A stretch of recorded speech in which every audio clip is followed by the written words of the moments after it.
Welcome back. So now we are going to start a new topic. So in the last two sessions we discussed about the fiscal policy. In this particular session we will be talking about the new topic that is part of the course, Indian economy some contemporary perspective, and it talks about the India and WTO. So India and WTO the topic is important in the contemporary context because now it looks like that we have to go for a now we are seeing a lot of change in the economy and even at the trade front. Now countries are interacting at different levels of the free trade agreements and the regional agreements, and that is also giving a lot of idea about how we can go for harmonizing the trade relations. Now one aspect that we have at the country level is that each and every sovereign country is having some affairs which are internal to the economy and some affairs which are external to the economy. So trade is one area where the country will have the control on the supply, but once but whether the suppliers or the in terms export and import, so you are ready to export, but whether the importers are happy about your export or not, that matters a lot. So for that reason there has been a controversy in the past also, that how these trade relations can be harmonized with the interest a common interest of both exporter and importers. And there have been some instances of disputes. Countries are not happy, especially when we have the income inequalities with respect to income with respect to income. And then we have the developed countries and developing countries. Developed countries have the interest in expanding the business services and other activities. The developing countries have interest in agriculture and associated activities, and where they take the lead. But in primary and agriculture activities also the developed countries have the advantage because they provide excess subsidies to their farmers. The kind of technological expertise they have, the developing countries lack. As a result, some kind of sophistication to their produce it is not possible, but even if there is a equivalent amount of or equal quality of produce produced by the developing countries, there is not equal playing or level playing field for the developing economies. And that's why it was realized in 1940s that going ahead it is going to be the big issue, because then some countries which were underdeveloped at that point of time, which have felt that these countries have the potential and they may also grow after some time.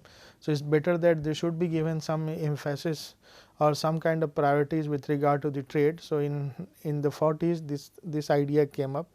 So we'll be discussing from the historical perspective of WTO, some background, not much, and then we'll be focusing more on the policy side. So let's start. So it is about the India and WTO. In lecture 36 we are discussing about. So this is about the World Trade Organization.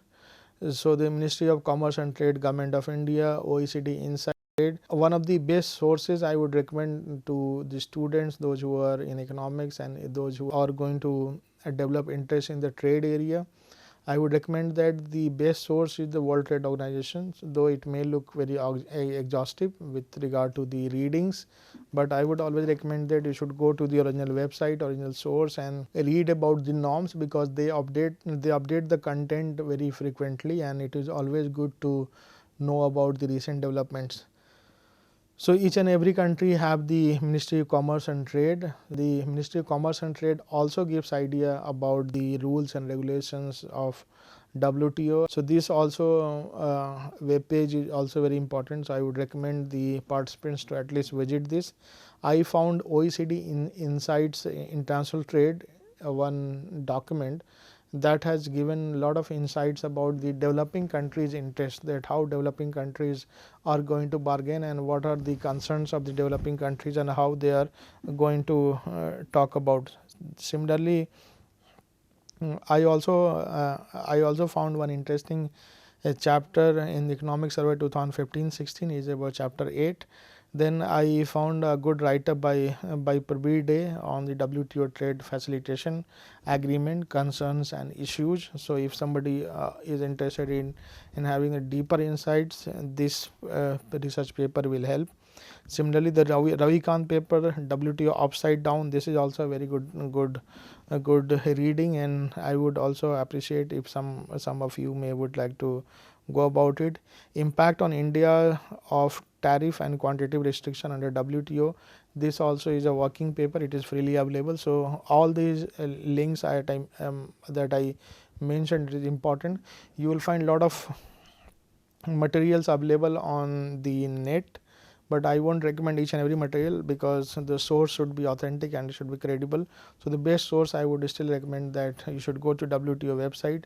You should read the World Trade Report. It also mentions about the digitalization, how digital space, which is now every country is emphasizing on, the automation, the production process, supply chain, how this is going to be distorted or going to be augmented with the application of digital technology, how it will have the interference with the labor market. Those things are being discussed, and in the light of the changes that we have seen, whatever we have the rules defined under WTO, how these rules will be again realigned with those digital intervention that we are going to see in every aspect of the human being. So it is a very nice report. I would recommend some of you to read at least the executive summary of that report, not in detail if you don't have time, because that also gives a lot of idea. So those who are going to work in the area of trade, I would request that they should go through these references, and if they find it some more, I have also referred one or two more sources wherever possible. I have cited and I have mentioned it about, and then let's start with the idea of WTO. So the key learning objectives going ahead for 20 minutes would be that we'll be focusing on the evolution of World Trade Organizations, how World Trade Organization has evolved, the market integration process, how countries, when they feel threatened about the from the dominance of some other country, how they become part of the preferential trade agreements or some kind of customs unions or some kind of trade some kind of free trade agreements that we have. To give an overview of these developments with India's economic system, wherever possible I have given the reference of India's economics and India's economic policies, and how the from the trade aspect which all sectors are more vulnerable and how some components of that being impacted. So so the general agreements on tariffs and trade after the Bretton Woods agreement, it was set up. So apart from the World Bank and the IMF, we had set up this general agreement on tariffs and trade just to take into account. So for development it was World Bank, for trade and financing it was IMF, International Monetary Fund, and then for specifically for trade and trade relations, trade contracts, trade agreements, just to harmonize the global trade as one of the leading indicators, this general agreement on tariffs and trade was formed. In the Uruguay round, that still becomes the reference year for most of the trade or the tariff bounds that we say in the sphere of WTO. 1986 to 1994, GATT was replaced by the WTO on 1st January 1995, and WTO is the same multilateral institution like we have the World Bank and IMF. It is also a forum where government, if they feel that they are being misled or they are being victimized, or they feel that they are being not given a fair deal of trade, then they can always come and try to settle the disputes whatever they have. It works on the single undertaking cloud, wherein there will be one ministerial meeting, and under that they decide about. So any country party to an agreement under WTO is automatically party to any other agreement, even if it is not part of that. So this is one benefit, but it is not always the case. You have to be part of those committees, those parties where you are participating. But WTO, though it started with the GATT, but then after some time it became the WTO during 1990s. So there the WTO have become the notorious I would say organizations in terms of of notorious will be the harsh term, but it has become the controversial organization because of the controversies that we always observe whenever there will be a ministerial meeting, especially with regard to agriculture, industrial tariffs, non-tariff barriers. Then we have the services and trade remedies. So these are the areas where it becomes really tough for the participants or the participating countries, and even for the WTO to arrive at one conclusive recommendation that what will be the particular policy framework and how this is going to be decided. The most significant differences are between developed nations led by the EU, US and Japan and other. Now we have the BRICS countries. So BRICS countries have taken the lead and they have started giving they have started arguing on different issues, and these are the countries which have become the forefront of the WTO dealings, and in each and every meeting one or the other country takes the lead on one of the issues concerned for BRICS. So here it is. So among the WTO, one more the contentious issue is the agriculture subsidies, which has been given by the so there is some kind of disagreement on that between developed and developing countries. Among the WTO meetings, Uruguay round holds important because this has specified certain norms and that are still applicable for the member countries. One is that it is about the market access. So it talks about the tariffs, non-tariff barriers, textile, garments, agriculture, tropical products, natural resource based products. So it talks about the tariffication, that how should be the tariff rate and how it will be.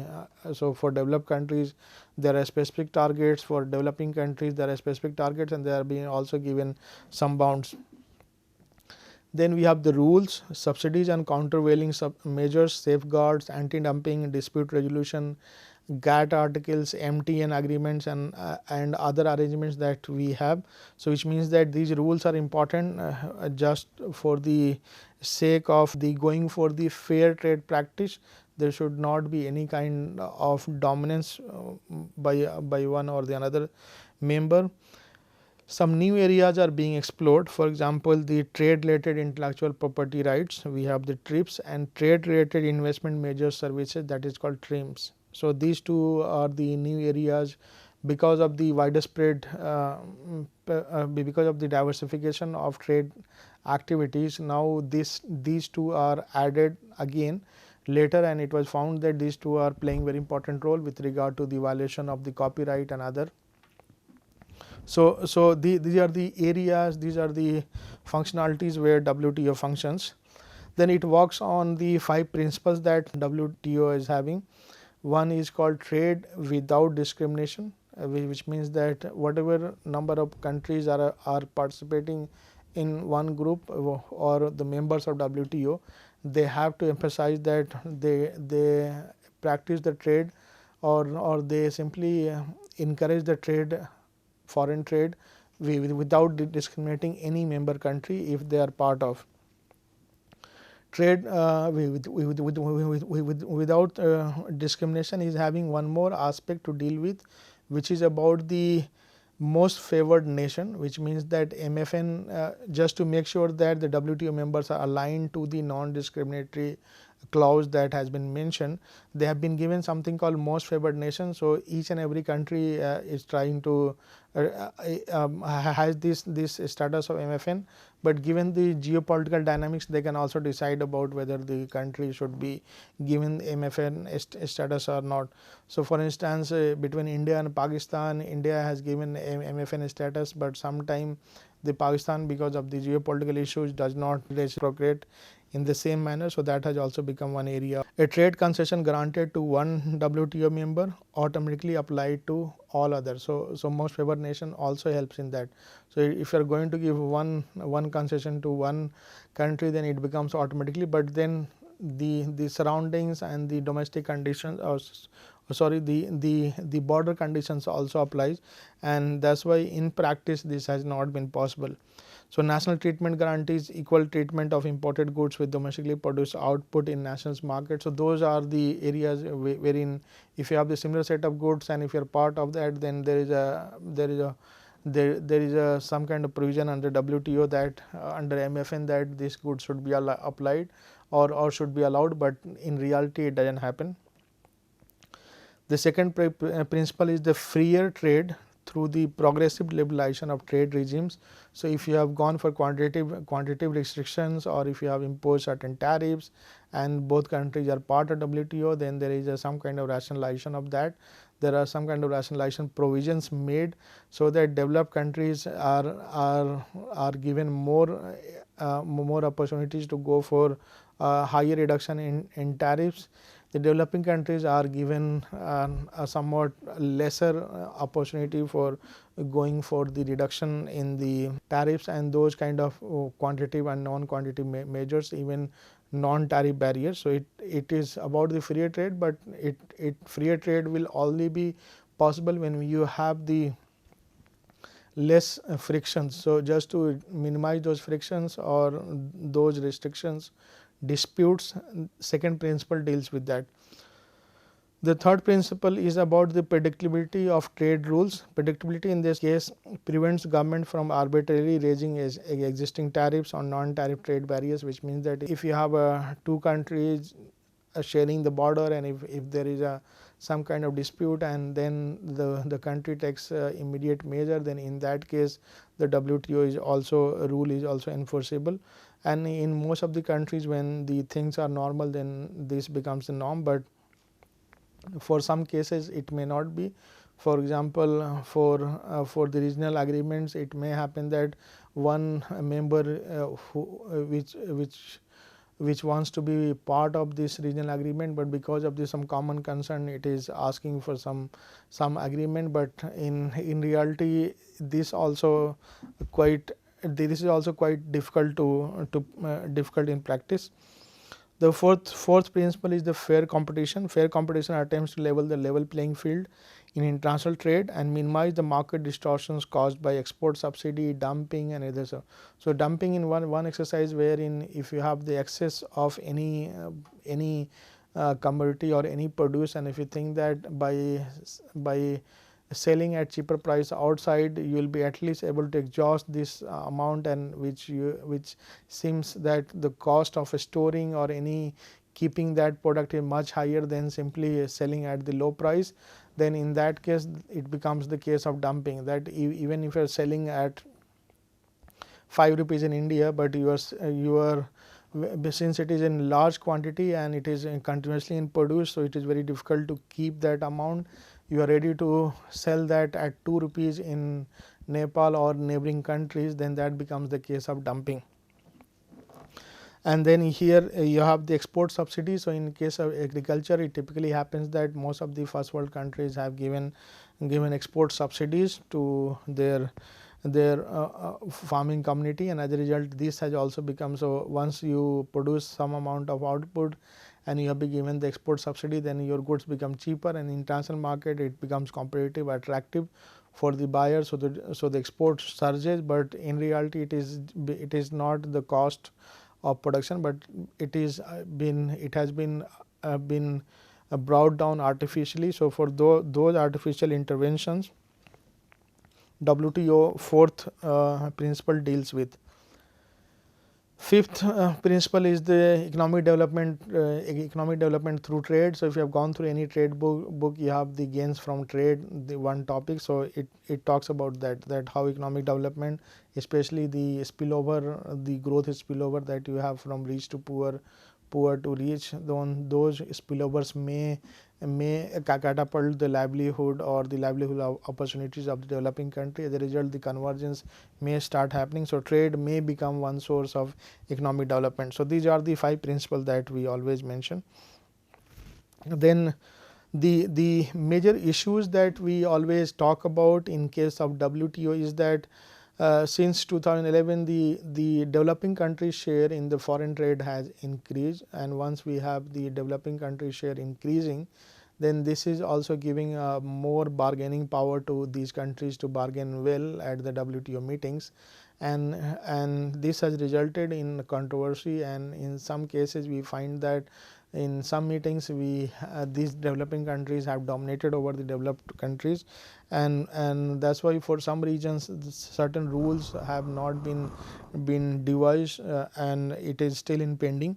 So if you look at the number, it appears that the BRICS share, which is the Brazil, Russia, India, China, Russia, it has its share has increased from 8% in 2000 to 19% in 2013.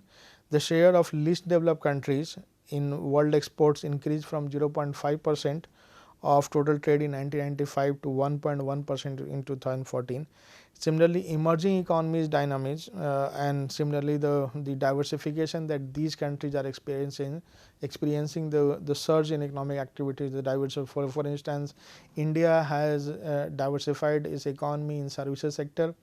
Services sector requires different kind of movement of a factor of production, and that has also become the WTO issue, because in countries where there is a factor movement from India to those countries and they are trying to do businesses, then it becomes the case of visa and other agreements. So wherever you have the labor movement happening, so in case of services, this is quite obvious that if service driven economy requires the different set of skills and different set of movement of labor. So if those movements are being restricted, just keeping in mind the dominance of one country, then that becomes a controversial subject. So that's why in this context the WTO guidelines are quite confusing and quite ambiguous. Emerging economies dynamism and level of competitiveness that have achieved require the definition of a new equilibrium in international trade relations. Another challenge is the preferential trade agreement. So now we will be going for some kind of discussion on that, what is it is all about. So then we have the partial scope agreement, and under that there will be agreement among the set of countries on the on the smaller number of commodities. So suppose there will be some incentives given that out of 50 commodities that we are trading among ourselves, we will be only charging tariffs on 30, 20 will be free. So that is called the partial scope agreement, that is called PSA. PSA is only partial in scope, meaning it allows for trade between countries on a smaller number of goods. Then we have the free trade agreements. Free trade agreement is a preferential arrangement in which you have the members reducing tariffs on trade among themselves, but not with their members. It is just the small, or I would say we have the closed group, and this group will be going for a free trade agreement, which means that there will be free movement of goods and the factor of production, but these countries may have the trade relations with another country, so they will be deciding by themselves. So this will not be part of FTA. Then there we have the custom unions. So members not only remove trade barriers among themselves, but also adopt a common set of external barriers. For example, they will be not only just going for the free trade agreement kind of thing, but also adopt a common set of external barriers, in the sense that if some countries are going to have the trade relation with them, then they will be having some kind of uniform rates complied, and then they have to agree with those rates for trade relations. For example, members allow full freedom of factors flow among themselves, in addition to having some kind of custom union that you have, right. So this is what there are some organizations, for example Mercosur, then here you have the Southern African Customs Union. So these unions help understand this. Then you have the common markets. So common markets, so members simply unify all their economic policies, including monetary, fiscal, welfare. So the European Union that you have, in European Union most of the countries they share not only the trade aspect, but also the other policy parameters are also aligned. So in that case they will have the monetary, fiscal, welfare policies aligned, so that becomes the common markets. The economic unions, it is the composed of the common market with a customs union, economic community of central states and all. So if it is going to be the common market for all, then it becomes the economic unions. Common market is the most extreme form of the union that you say, apart from the customs union that you have. In terms of WTO meetings, the recent meeting was supposed to be held in Nur Sultan during June, but Nur Sultan is a city in Kazakhstan, and this and because of the pandemic, it has been postponed, and after that there is no confirmation. But the Kazakh government has given option that they can schedule it in January or in 2021. So far it has not been. I did not see any kind of news about it, but in 2020 it was planned in the Nur Sultan, Kazakhstan. Then you have the Buenos Aires. So this was the in 2017. Then they had the Nairobi 2015. Then they had the Bali, and then there was a meeting in Geneva. Then there was meeting in 2 times in Geneva. Then Hong Kong. Hong Kong meeting is quite popular. Then there was a controversial meeting in Doha that also talked about. So we'll be dealing with those meetings also. If we talk about the negotiations, then negotiations happen on 2 fronts. One is goods and another is services. On goods front, if you talk about, so in goods front you have the WTO members arguing with regard to the quality and the access to the market, but the negotiations hovers around the lowering the custom unions rate and the trade barriers, whatever the trade barriers they have, both quantitative and non-quantitative, and even the non-tariff barriers they talk about. And in most of the cases, it has been found that the WTO has to devise certain rules and regulations to deal with, especially with regard to agriculture, textiles. Then we have the state trading, then you have the product standards, then you have the subsidies and other things. So it becomes automatically important to understand that how these goods are going to be.